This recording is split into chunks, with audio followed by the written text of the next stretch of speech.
नमस्कार दोस्तों, मैं आपका दोस्त रवि मोहन आप सभी का कहानी और किरदार के इस अंक में स्वागत करता हूं। आज जो कहानी मैं आपको सुनाने वाला हूं वो हरिशंकर प्रसाद जी की लिखी हुई है, जिसका शीर्षक है एकलव्य ने गुरु को अंगूठा दिखाया। जी, आपने बिल्कुल ठीक सुना। एकलव्य ने गुरु को अंगूठा दिखाया, ना के काट कर दिया। हरिशंकर प्रसाद जी ने जब यह कहानी लिखी तब इसकी भूमिका भी लिखी। तो सबसे पहले मैं आपको उनके द्वारा इस कहानी के लिए लिखी गई भूमिका आपको सुनाना चाहता हूं। सन 4163 ईस्वी, शोधकर्ताओं को कुछ पुरानी पोथियों की पांडुलिपियां हाल ही में मिली हैं, जिनमें 20वीं सदी के अंत में लिखित एक पुराण भी है। इस पुराण को संपादित करके हाल ही में प्रकाशित किया गया है। संपादक ने इस पुराण की भूमिका में लिखा है, यह पुराण 20वीं सदी के अंतिम वर्षों में लिखा गया मालूम होता है। इसकी केवल एक हस्तलिखित प्रति ही प्राप्त हुई है। यद्यपि 20वीं सदी में मुद्रण विधा इतनी अधिक पिछड़ी हुई थी और रोटरी नाम की छपाई की एक मामूली मशीन को ही लोग इतनी बड़ी उपलब्धि मानते थे कि उसके प्रचार के लिए आधी दुनिया में रोटरी क्लब खुले हुए थे। फिर भी उस युग में पुस्तकें थोड़ी बहुत छप जाती थी। ये महत्वपूर्ण पुराण तब क्यों नहीं छप सका? इसके सामाजिक राजनीतिक कारणों की खोज हो रही है। इस पुराण से उस युग के सामाजिक, आर्थिक, नैतिक और सांस्कृतिक जीवन पर विशद प्रकाश पड़ता है। उक्त पुराण में से एक कथा यहाँ उद्धृत की जा रही है। तो ये हरिशंकर प्रसाद जी द्वारा लिखी गई इस कहानी को लेकर के भूमिका थी। अब मैं आपको ये कहानी सुनाता हूं। तो आइए अब मैं शुरू करता हूं हरिशंकर प्रसाद जी की लिखी हुई कहानी एकलव्य ने गुरु को अंगूठा दिखाया। एक समय की बात है, एक विश्वविद्यालय में राजनीतिक विभाग के एक प्रतिष्ठित अध्यापक थे, जिनका नाम द्रोणाचार्य था। पदक्रम के अनुसार वे रीडर कहलाते थे। रीडर उस अध्यापक को कहते थे जिसे कक्षा में पढ़ाना नहीं आता था और वो पाठ्य पुस्तक या कुंजी कक्षा में पढ़कर काम चला लेता था। आचार्य द्रोणाचार्य के दो शिष्य थे। एक का नाम अर्जुन दास था और दूसरे का नाम एकलव्य दास। अर्जुन दास एक धनी बाप का बेटा था, जिसका समाज में प्रभाव था और राज दरबार में भी उनका मान होता था। आचार्य रोज अर्जुन दास के घर जाते थे और अर्जुन दास भी रोज उनके घर आता था।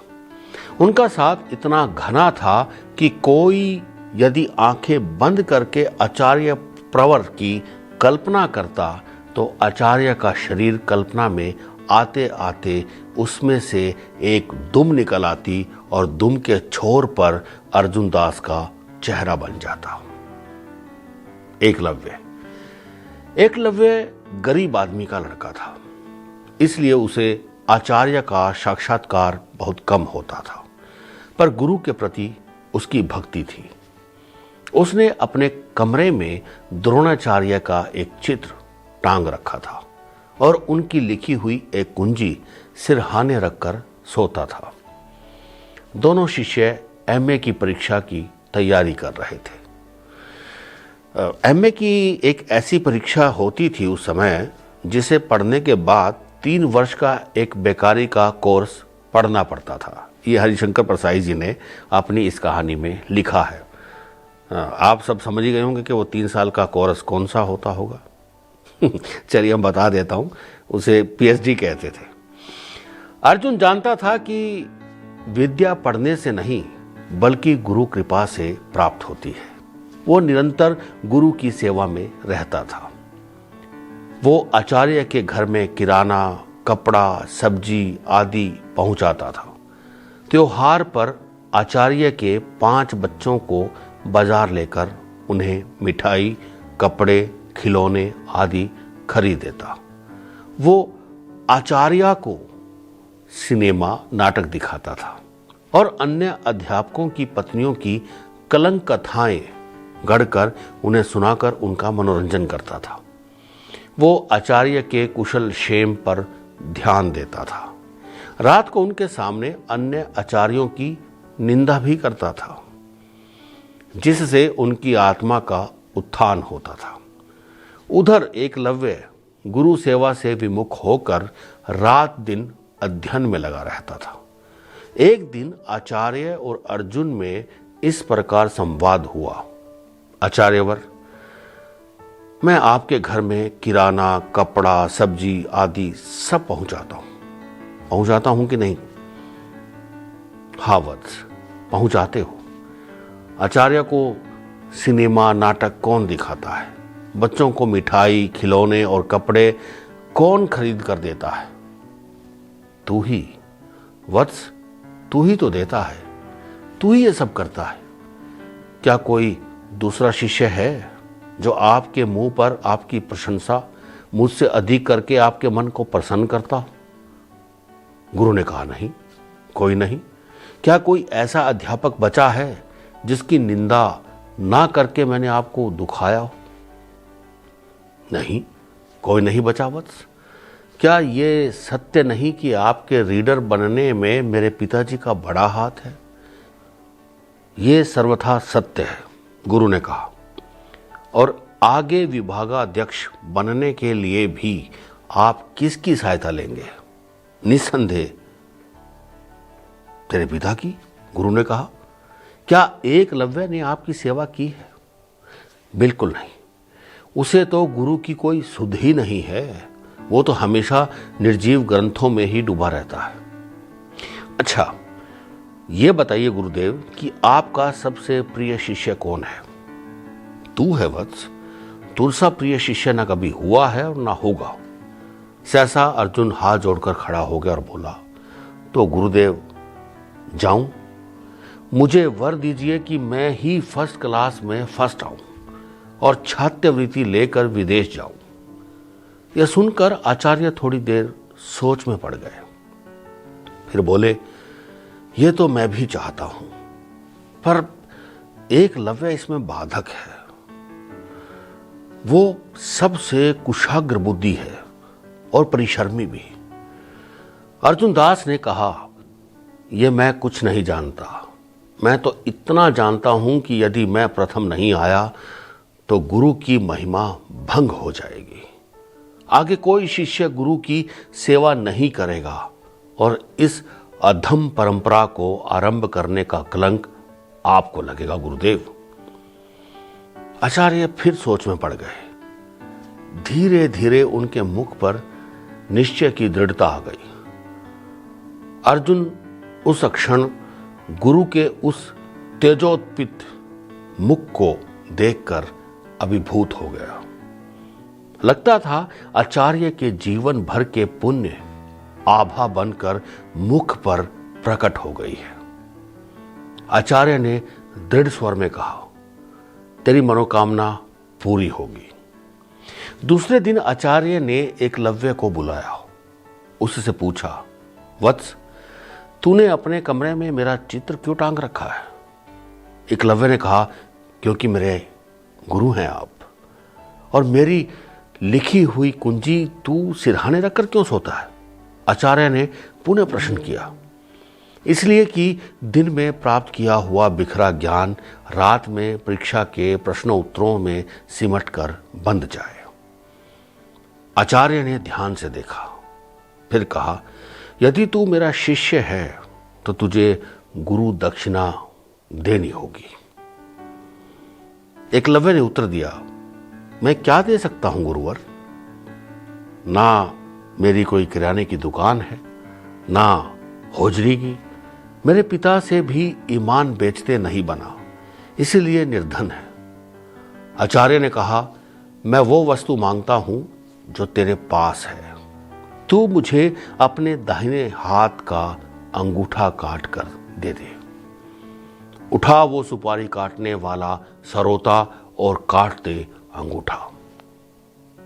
एकलव्य शांत था, वो मानो इसके लिए तैयार था। उसने कहा, गुरुवर, अंगूठा तो मैं आपको सहर्ष काट कर दे दूं, पर यह आपके किस काम आएगा?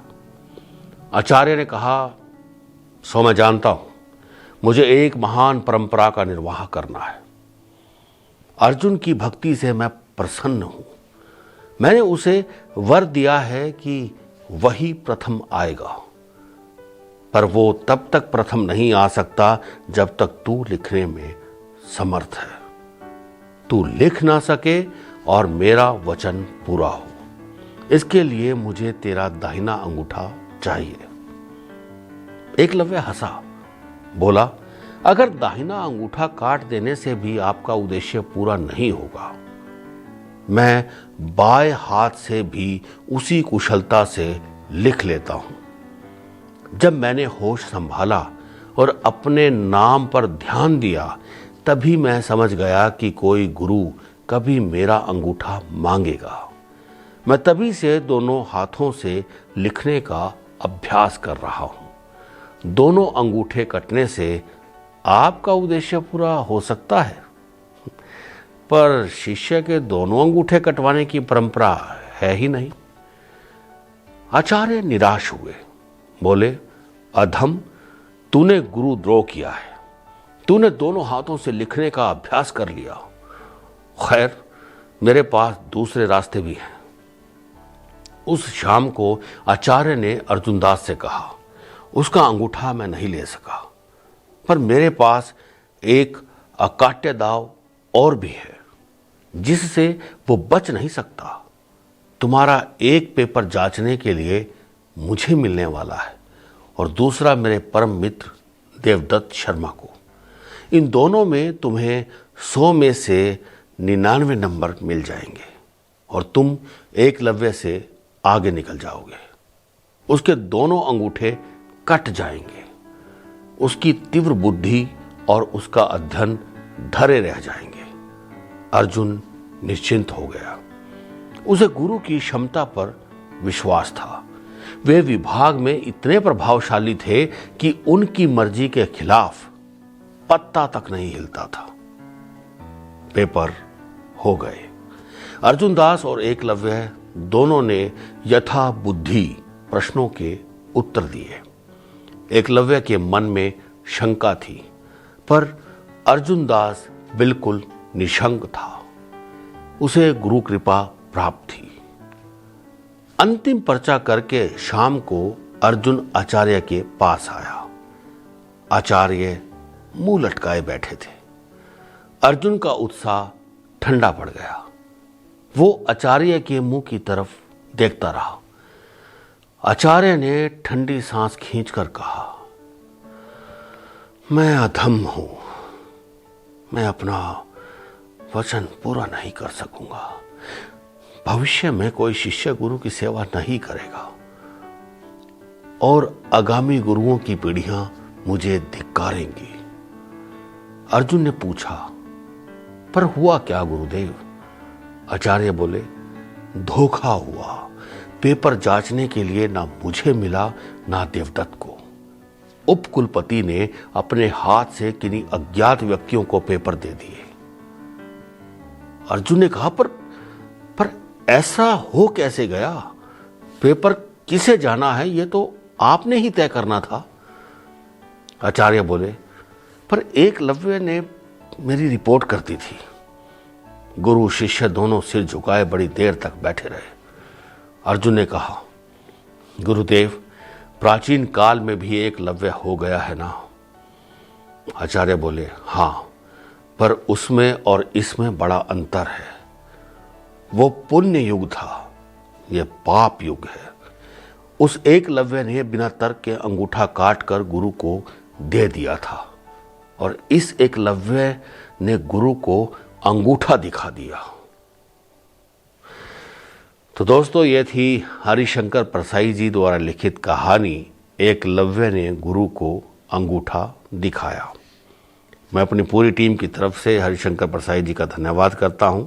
मुझे आशा है कि आपको ये कहानी ज़रूर पसंद आई होगी। आपसे निवेदन है कि आप हमारे चैनल राजकला मंच को सब्सक्राइब ज़रूर करें और अपने सुझाव को कमेंट बॉक्स में ज़रूर लिखें। तो दोस्तों, मिलते हैं कहानी और किरदार के अगले अंक में एक नई कहानी के साथ। तब तक के लिए नमस्कार।